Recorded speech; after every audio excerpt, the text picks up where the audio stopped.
Hello everyone, and welcome back to the channel. Today, we re-journeying to the heart of the Pride Lands to dissect one of the most iconic and heart rivalries in cinematic history. The tragic tale of two brothers, Mufasa and Scar. This isn't just a simple story of good versus evil. It's a complex Shakespearean drama playing out on the African savannah. A story of jealousy, ambition, and the heavy weight of the crown. To truly understand the conflict, we have to look at their beginnings. Mufasa, the firstborn, was destined for greatness. He was strong, charismatic, and possessed a regal presence from a young age. He embodied the ideals of a king, wise, just, and deeply connected to the circle of life. He understood his responsibility not just to the lions, but to every creature in the Pride Lands, from the crawling ant to the leaping antelope. He was, in every sense, the golden child, destined to rule. Then there was Taka, later known as Scar. As the second-born, he lived perpetually in his brother's shadow. Where Mufasa was celebrated, Scar was overlooked. While Mufasa was being groomed for the throne, Scar was left to find his own place. A place that never quite seemed to fit. The name Scar itself is a constant, visible reminder of a past failure or injury. A brand of his perceived inadequacy compared to his flawless older brother. This deep-seated jealousy, this feeling of being cheated by birthright, festered within him. He developed a sharp, cynical intellect and a biting wit as his primary weapons, because he could never match Mufasa's physical strength or popular adoration.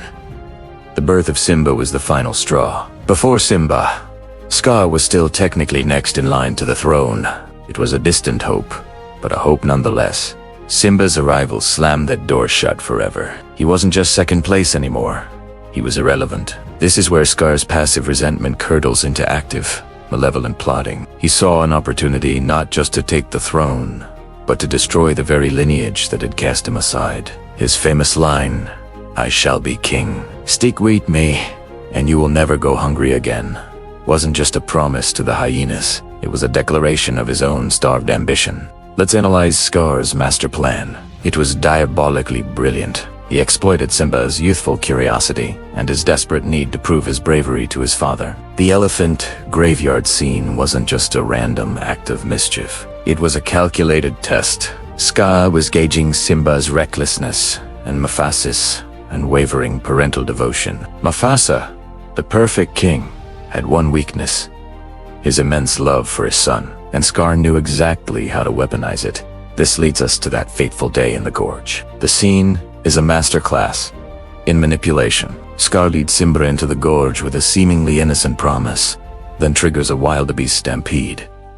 The sheer chaos and terror are overwhelming, but the most chilling part is Scar's feigned panic as he alerts Simba's down there.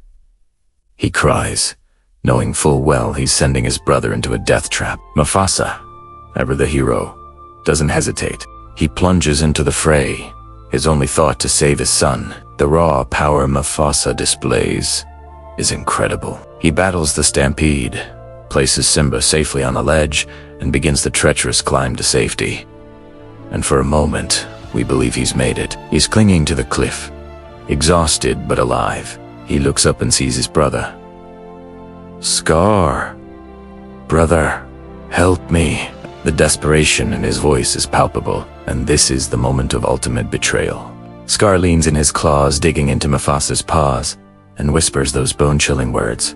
"Long live the king." The look of shock and horror on Mufasa's face as he falls to his death is an image that has haunted audiences for decades. This act solidifies Scar as one of Disney's greatest villains. It wasn't a crime of passion. It was a cold, calculated regicide and fratricide, planned and executed with ruthless precision, and the cruelty doesn't end there.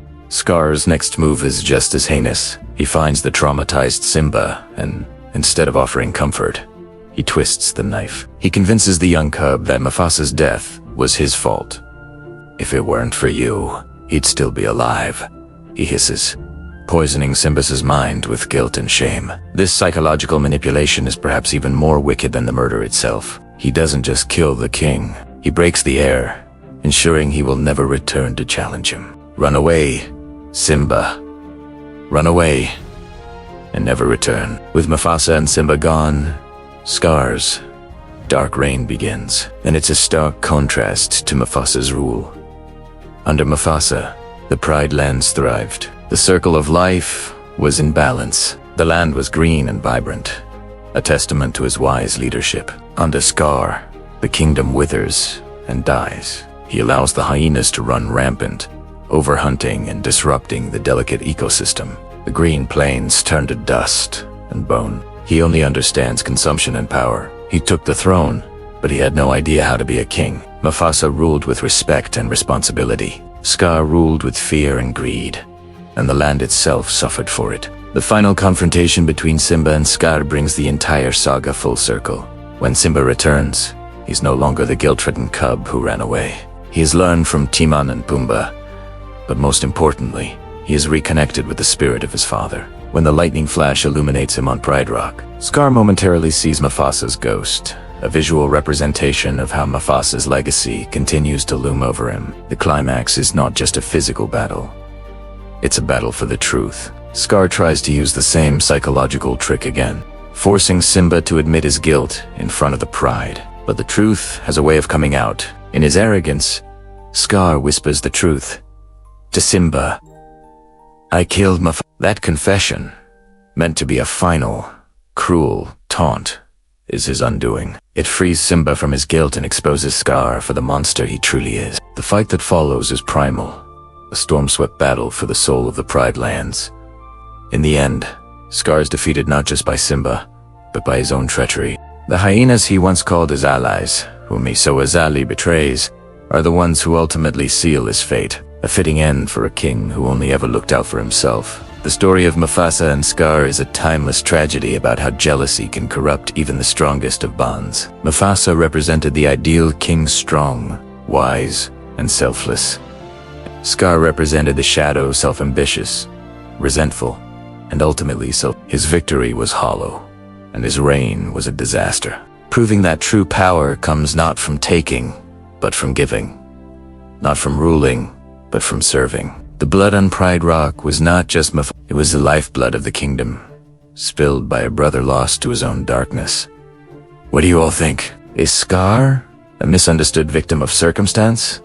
Or was he purely evil from the start? Let me know your thoughts in the comments below. Thanks for watching, and if you enjoyed this deep dive, don't forget to like and subscribe for more content. See you next time.